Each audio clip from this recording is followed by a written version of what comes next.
आज हम जानेंगे द्रौपदी के वो पूर्व भव जिसमें द्रौपदी ने निदान किया था कि उसे भी 5 पति चाहिए।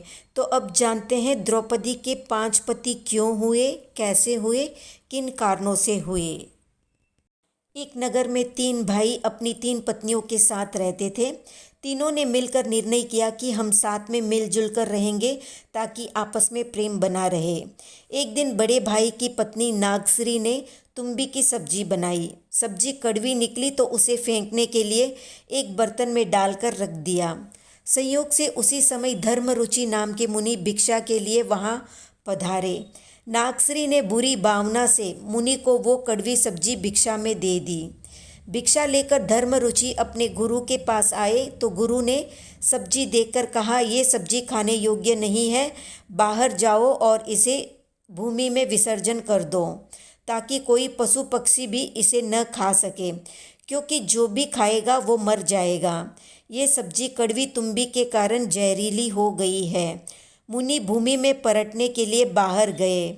सब्जी की एक बूंद जमीन पर गिरते ही कई चींटियां उस पर आ गई। मुनि ने सोचा, एक बूंद से इतनी चींटियां आई है तो पूरी सब्जी का भूमि में विसर्जन करने पर कितनी चींटियां आएगी।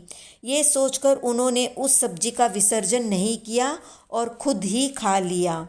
शुद्ध भावों से जीव दया पालन करते हुए वे वहीं पर देह त्याग कर सर्वार्थ सिद्ध देवलोक में उत्पन्न हुए।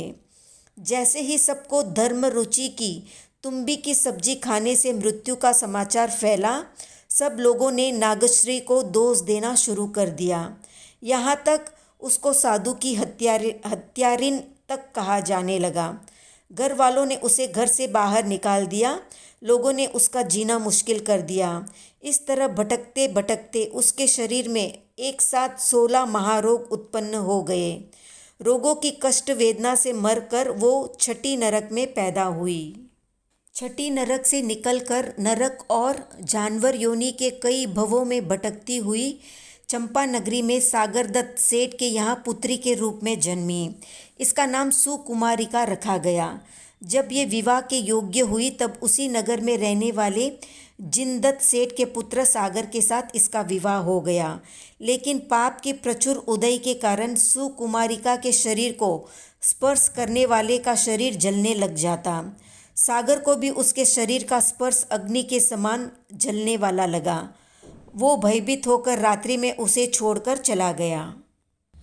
जब उसके पिता सागर दत्त को पता लगा तो वो अपनी पुत्री को घर ले आया और उसे सांत्वना दी।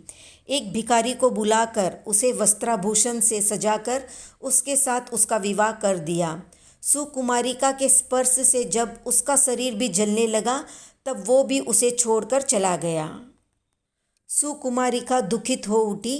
अपने कर्मों को दोष देती हुई पिता की आज्ञा लेकर वो साध्वी बन गई। साध्वी बनने के बाद वो अपनी गुरुनी से तप करने की आज्ञा लेकर लंबे लंबे तप करने लगी और सूर्य की आतापना भी लेने लगी। एक दिन उपवन में आतापना लेते वक्त उसने देखा एक वेश्या के साथ 5 पुरुष काम क्रीड़ा कर रहे थे। सुकुमारी ने जब ये देखा तो उसे अच्छा लगा और उसने मन में निदान किया, अगर मेरी त्याग तपस्या में थोड़ा भी बल है, थोड़ा भी फल है, तो मुझे भी इसी तरह के 5 पति मिले जैसे इस वेश्या को मिले हैं।